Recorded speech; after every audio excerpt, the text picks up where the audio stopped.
I'm gonna be going over what I brought on the Colorado Trail. This is gonna give you a real great understanding of what you might want to bring on the Colorado Trail for your future hike. Let's get into it.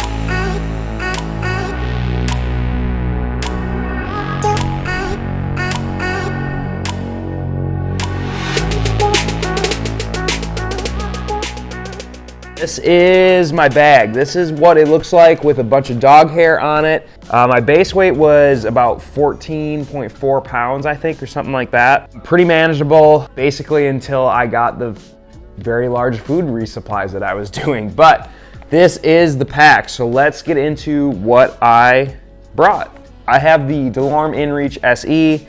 This is quite bulky for me at this time. I'm gonna be upgrading to a mini, so I'm gonna be selling this. Although this is great, it never runs out of battery. I barely ever have to charge it, and it's been great. It's just pretty big and bulky. A lot of people actually ask if it's a walkie-talkie. So this is the Hyperlite gear pocket that I have, and I really like this. It actually perfectly fits my GoPro. I have a GoPro 9. I have a little mini tripod that I got off of Amazon that's perfect for it, and it perfectly fits in this pocket.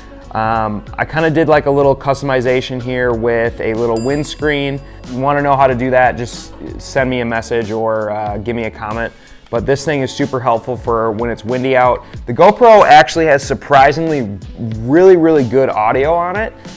So I don't use any external microphone. The point of me getting the GoPro was to make everything very simplified and very small and very compact and very minimal weight. So I didn't think adding another accessory to it was necessary. Inside here, I actually have some cash. There's kind of like a little hidden pocket. I have the cash just in case I need to get a hitch or, you know, I'm paying a shuttle or something like that. In the pocket here, I have my Tanri chapstick, which was clutch. It's super dry on the Colorado Trail. Even with the chapstick, I actually still had chapped lips, but this helped me not get them sunburned and did a real amazing job at keeping it at bay because it could have been really bad. Apple Pro headphones. I'm on the fence about whether or not I really like these on trail. These headphones, when you're running them on your cell phone, it actually takes up way less battery than if you were to do music on just your speaker. But then again, I was always questioning myself why I had an extra thing to charge. It was really nice just to pop these in and to be able to listen. And then another, basically I keep little salt pills on here in the front pocket. I also had a couple caffeine pills because I ran out of caffeine because I forgot, I was a dumbass and I forgot to send myself caffeine in my resupply. But anyway, that's where I keep those just for easy access type of things. I run 2 1-liter bottles. These are actually the same exact bottles that I used for the entire trail. I used the Sawyer, which was great. I just would back flush every time that I would get into town. The flow got pretty slow at certain points, especially when you're going into the cow pond area. And one thing with that, one big tip, if I had to do this over again, I didn't do that good of research on some of the cow water areas, okay? So there's like a 20-25 mile stretch where it's just cow rivers. Basically, cows are feeding around them, they're taking dumps around, it's not good. And so I only filtered with the Sawyer, which seemed to do it really well. If you had it side by side, it was really taking out a lot of the color in the water. However, if I was to do that again, I would definitely bring a secondary filter, probably some iodine tabs, or maybe even a SteriPen or something like that, just for that section. Normally I only run 1 filter, but just for that section, to make sure you're safe, I would probably bring a secondary filter just as another precaution. So on the side pockets, I'll also run I just have like a little ditty bag here, just my toothbrush, toothpaste, I'd put my vitamins in here, sanitizer, toilet paper, that kind of stuff. The other thing that I would have in there was sunscreen. I was running it on the outside just because it was easy access, and if it was in my pack, I would never put on sunscreen because I never usually put on sunscreen anyway, even if it's accessible, so I had to run it that way. These are Foxelli carbon trekking poles. I also use these for my tent, my Gossamer Gear The One that we'll get into in a second. On the side here, I also have my cold soak jar with some cool stickers that I got for some trail magic. So I just have that kind of out and ready. I usually eat my oatmeal in it on the run as I'm walking, and then I just have it for the evening as well. Just a regular old Talenti jar, basic. I have my ground sheet, and this came in super handy. Last year on the JMT, I actually didn't take a ground sheet, but this year I did. I would write, I wrote some messages on there, hiker to town or hiker to trail, which helped me get some hitches. I also, obviously it was a ground sheet, but I also used it as when it would rain and it was lighter rain or something like that, I'd sit under a tree and then I would put this over me and my pack and it would keep us both dry. It's also good as a little sit pad. Basically, it was amazing. This is just a piece of Tyvek, and yeah, I mean, multiple uses. That's why when I'm looking for gear, I love things that have multiple uses, and this is a great example of that. Top pouch here. Basically, I had a medicine cabinet here. So I had to hitch into Buena Vista to get a prescription for the poison sumac I got into, so I have 2 of those. I have my Body Glide in here, some Band-Aids, a giant thing of Neosporin and hydrocortisone. Again, couldn't find any smaller ones in town. One of the things here is I also have lotion in a plastic bag.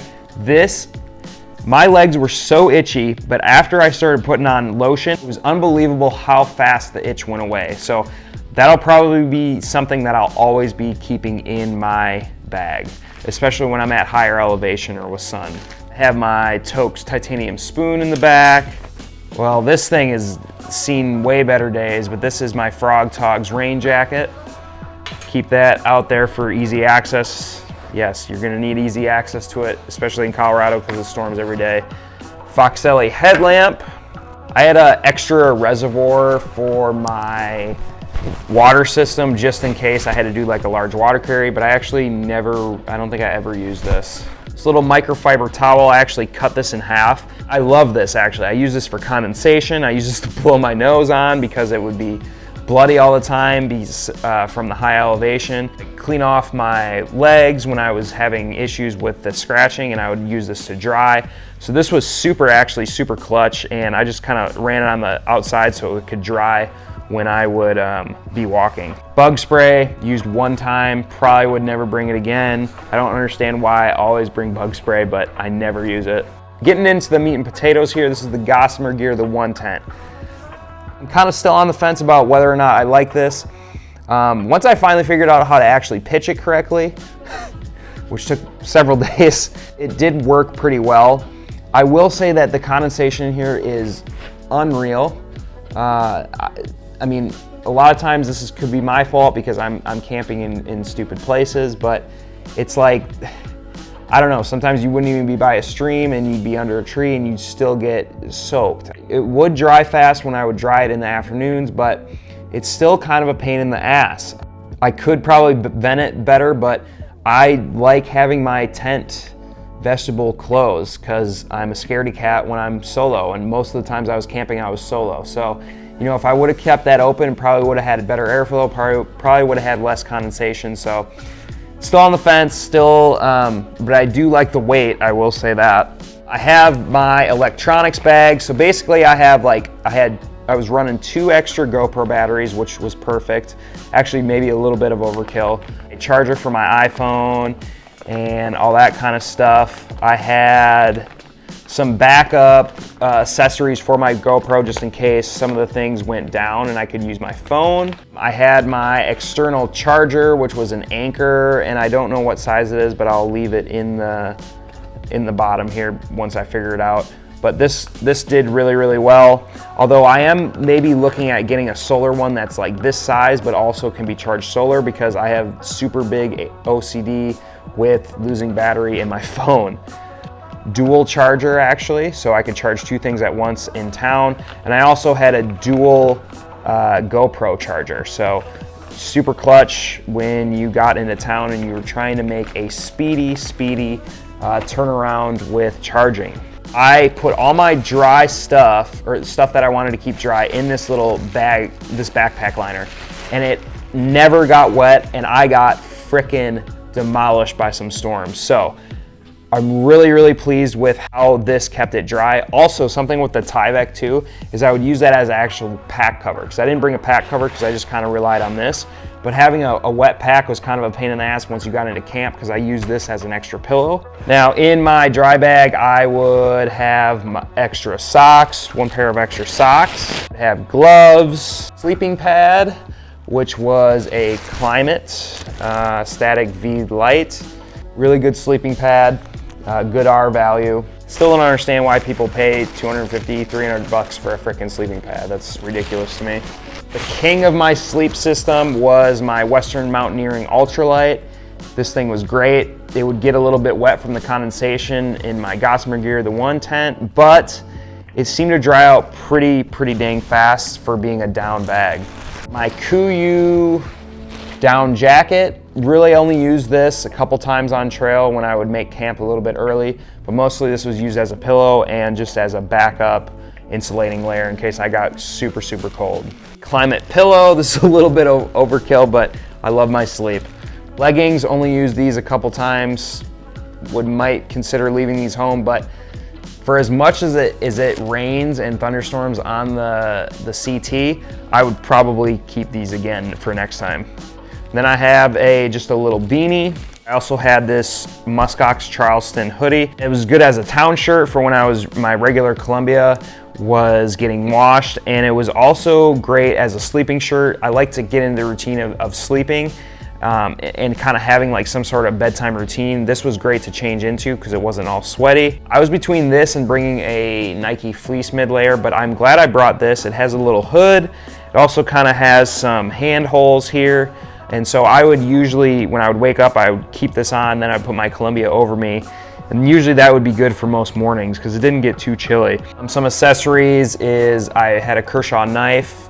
COROS actually gave me a smartwatch the day before I actually left for the CT. And I like this. I really enjoyed this watch for 2 reasons. And one was because there was a storm alert that would trigger every time the pressure would drop, which pretty much was every single day, but it would give you a good indication or a warning of, which clouds were going to produce storms. The second thing was that it actually gave you real-time elevation without having to actually track an exercise or anything like that.